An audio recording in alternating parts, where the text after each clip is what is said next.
हमारे सरकारी पदों पे जो अधिकारी कर्मचारी बन जाते हैं, उनके अंदर अक्सर ये मनसा रहती है कि हम क्यों बिना बात फालतू के उसमें कोई राजनीतिक कहीं हमारे ऊपर एलिगेशन आए कि ये तो राजनीति कर रहे हैं या कोई सामाजिक जो भी सोशल गैदरिंग होती है, उनमें वो अपना रिप्रेजेंटेशन इसलिए नहीं कर पाते कि उनके अंदर मन में डर बैठा रहता है कि कहीं ऐसा नहीं हो कि हमारी जो राजकीय सेवा नियमों का उल्लंघन हो जाए और वो ये कहते हैं कि भाई अपन तो सेफ जोन में ही ठीक है, कहीं हमारा ट्रांसफर ना हो जाए, इसलिए कुछ भी कहने से वो डरते हैं। उनके सामने किसी भी तरह का कोई अत्याचार हो रहा हो, उनके खिलाफ वो बोलते ही नहीं है सर।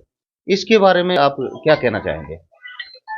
ये बात आप कुछ हद तक मैं आपकी बातों से सहमत हूँ, क्योंकि सरकारी सेवा करते हुए हमें सरकार का ही काम करना चाहिए, इसके लिए हम बाध्य हैं, इसमें कोई दो राय नहीं। लेकिन जहाँ तक कोई व्यक्ति आपको अनावश्यक परेशान करता है, नियमों के विपरीत जाके आपको परेशान करता है, वहाँ हम चुप नहीं रहें, वहाँ हम एक सामूहिक रूप से उस बात का विरोध विरोध करना भी चाहिए। करें जी। और जो न्याय है वो भी मांगे। सरकारी सेवा में रहते हुए बड़े बंधन हैं और बहुत कुछ लोग ही हैं जिनको कहीं न कहीं कोई संरक्षण प्राप्त है। वो लोग तो कई बार देखते हैं कुछ भी कर लेते हैं।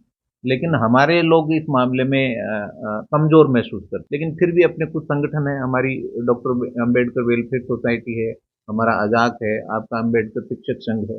इनके माध्यम से वो बात उठाना चाहिए।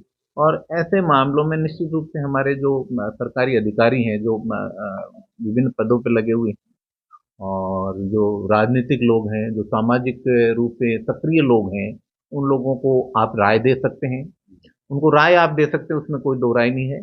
और अपने न्याय के लिए तो व्यक्ति को लड़ना ही पड़ता है, इसमें तो देखो कोई दो, और न्याय के लिए लड़ना तो कोई नियमों का उल्लंघन भी नहीं होता है।